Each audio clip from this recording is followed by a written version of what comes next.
Dan inilah pupil saya ya teman-teman. Jangan jijik, ini demi menambah pengetahuan ya. Tempel itu ya, lengket ini teman-teman, lengket.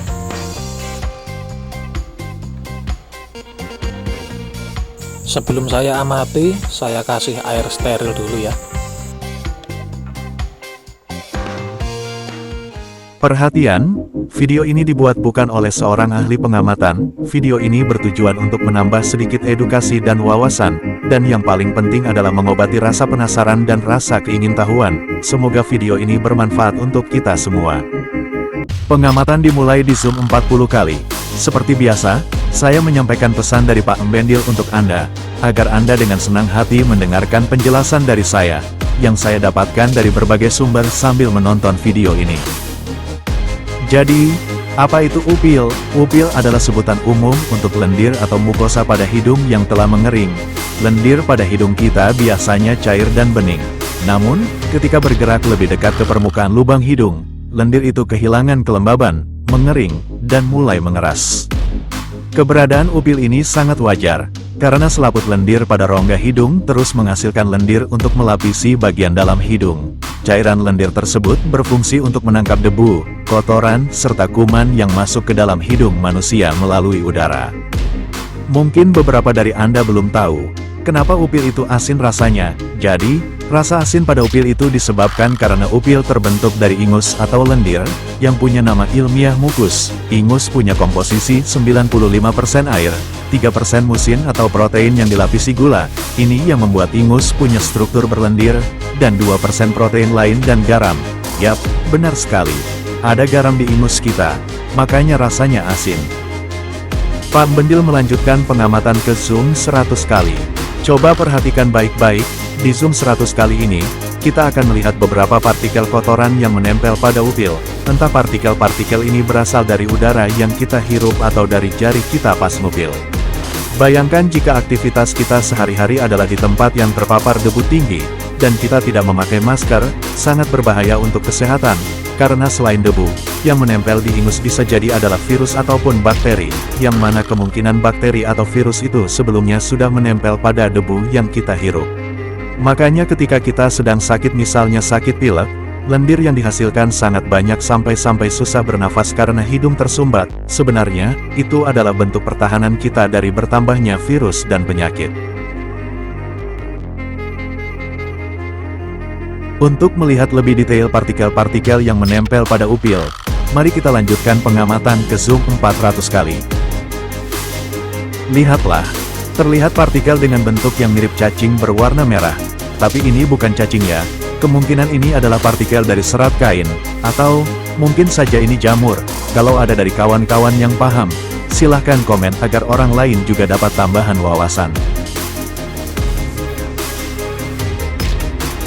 Selain objek yang terlihat mirip cacing tadi, nampak juga di zoom 400 kali ini partikel kotoran lain. Sepertinya ini adalah partikel debu.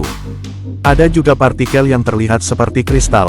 Apakah ini partikel debu dari pasir?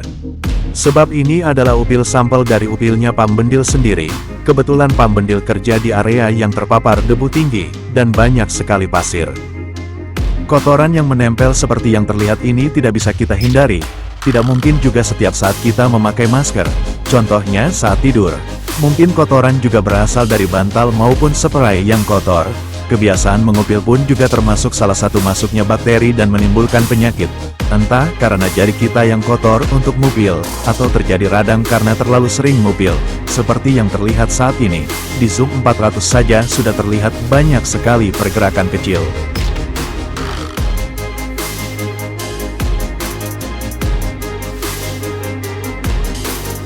Jangan skip dulu kawan-kawan.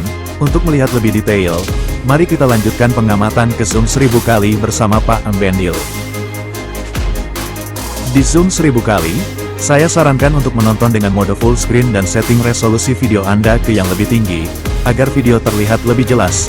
Dan tak lupa saya ingatkan, untuk klik tombol like dan subscribe, dukung channel ini agar terus berkembang dan Pak Embendil semakin semangat bikin konten yang edukatif dan bermanfaat.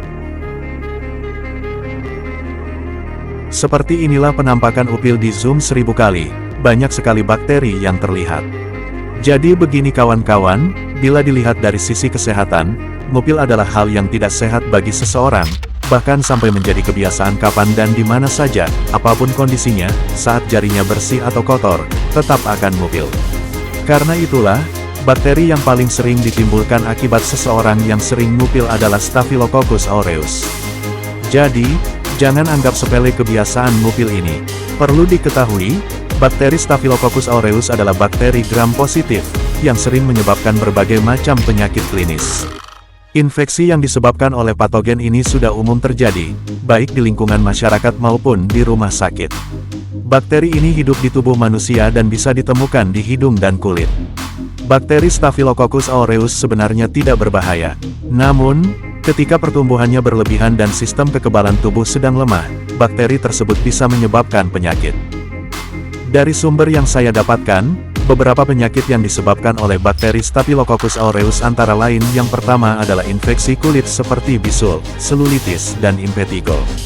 Yang kedua adalah bakteremia atau kondisi medis yang disebabkan oleh penumpukan bakteri dalam aliran darah. Gejalanya antara lain demam mendadak, penurun kesadaran bahkan sampai pingsan, penurunan tekanan darah sampai batas tertentu, kemudian laju pernapasan yang meningkat dan tersengal-sengal. Yang ketiga adalah infeksi tulang atau osteomilitis. Bakteri Staphylococcus aureus dapat masuk dan menginfeksi tulang melalui beberapa cara dan salah satunya adalah melalui aliran darah. Bakteri dari bagian tubuh lain dapat menyebar ke tulang melalui aliran darah. Gejalanya adalah terasa nyeri pada tulang di seluruh badan, keluar keringat di malam hari padahal gak ngapa-ngapain, demam mendadak dan badan terasa sangat lelah. Kemudian yang keempat adalah endokarditis atau infeksi jantung, walaupun tidak banyak kasus yang terjadi, tapi penyakit ini adalah salah satu penyakit yang berbahaya. Kemudian yang kelima adalah keracunan makanan. Bakteri Staphylococcus aureus ini sering ditemukan pada makanan dengan kandungan protein yang tinggi, seperti produk yang mengandung telur dan daging. Yang keenam adalah pneumonia atau radang paru-paru. Penyakit ini sering terjadi pada anak-anak dan lansia di atas 65 tahun. Penyebab dari pneumonia adalah akibat bakteri yang melewati mekanisme pertahanan tubuh, masuk ke dalam paru-paru, dan menyebabkan radang. Dan yang ketujuh adalah toxic shock syndrome atau keracunan serius yang bisa mengancam nyawa. Kondisi ini seringkali terjadi akibat efek samping penggunaan tampon saat menstruasi, yaitu sejenis pembalut berbentuk silinder yang dimasukkan ke dalam vagina saat menstruasi. Itulah beberapa penyakit yang bisa disebabkan oleh bakteri Staphylococcus aureus. Dalam kondisi tertentu, bakteri Staphylococcus aureus yang sebenarnya tidak berbahaya, akan menjadi penyebab penyakit yang berbahaya. Maka dari itu, jangan sepelekan hal yang kita anggap biasa sehingga lupa dengan kesehatan. Mungkin saat ini kita sehat, segar bugar, tapi kalau sampai lalai dengan kesehatan ya bisa jadi langsung drop. Semoga kita semua selalu diberikan kesehatan, amin. Di pengamatan zoom 1000 kali upil kali ini, terakhir saya lihat begitu banyaknya bakteri yang ada pada secuil upil. Jadi bagaimana?